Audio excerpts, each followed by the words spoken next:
चटणी करून घेण्यासाठी मी या शेंगा भाजून घेते. थोडीशी जिरेपूड, थोडीशी धनेपूड,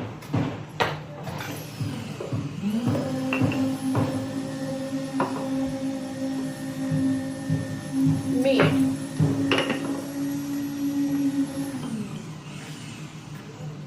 आणि लाल तिखट.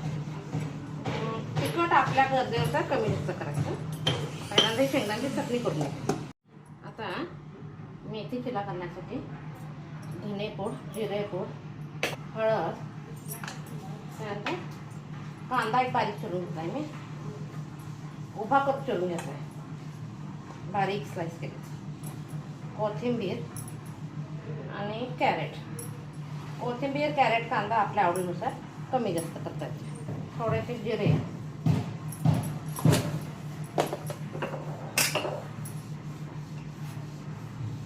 चवीनुसार मीठ,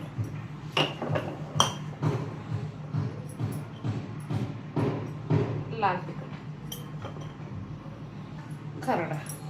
आता काय करायचं, मी 2च करणार आहे कारण एवढं मला बाक आपल्या गरजेनुसार करायचं. बेसन चिला करायचा म्हटल्यावर बेसनचं पीठ जास्त घेणं गरजेचं आहे. ज्वारीचं पीठ मिक्स करायचं.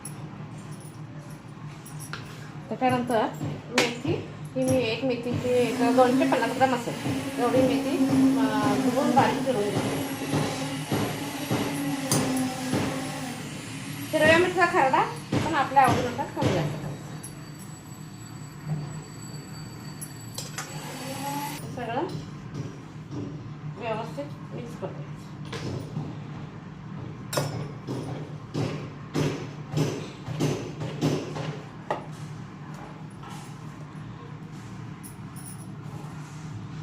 कारण ओलसर पण आहे ना, तरी भाजी, कांदा वगैरे सगळं असतं. पण अगोदर आहे त्या पिठात ड्राय मिक्स करून घ्यायचं.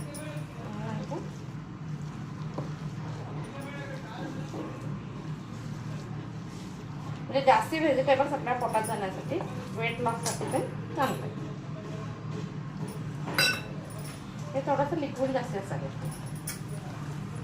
हे पीठ. असा घट्टपणा लगेच यायला बघतोय म्हणून थोडं थोडं पाणी जास्त, थोडं थोडं पाणी घालून त्याला पातळ करून घ्यायचं. जास्त पण पाणी नाही घालायचं.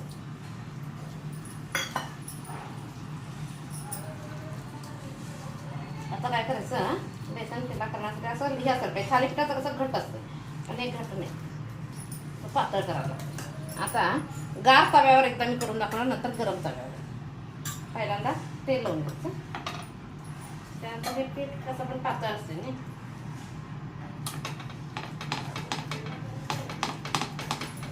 गॅस चालू करायचा.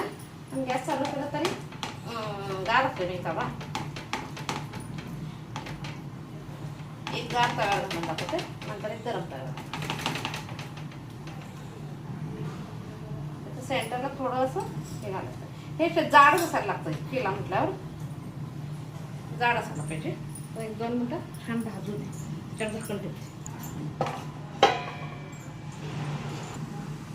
आता कड निघते आपण आपली.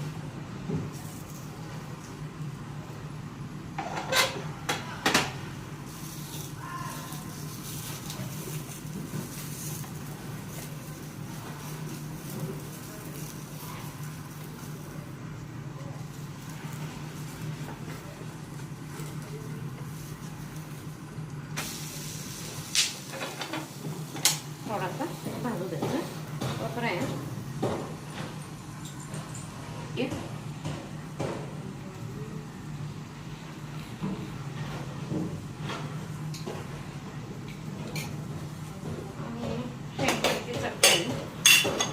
गॅस 1 मिनिट बंद कर.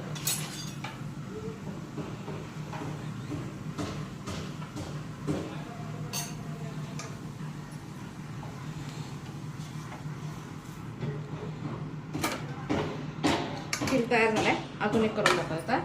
गॅस बंद केला 1 मिनिट. पण आता हे घालून देतो. पातळ असला की चांगला लवकर पसरला जातो. जाड असं पाहिजे पण पातळ पाहिजे. पीठ पातळ पाहिजे. असं पातळ करायचं.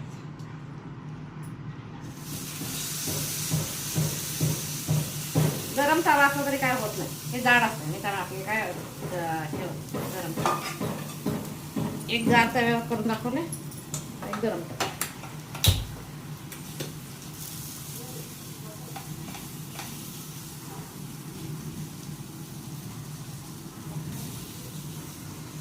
काय करायचं सेंटरला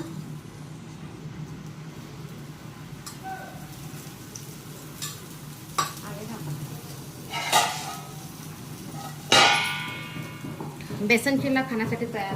माझी रेसिपी आवडते तर लाईक शेअर करा. खाण्यासाठी तयार आहे. गॅस बंद करते.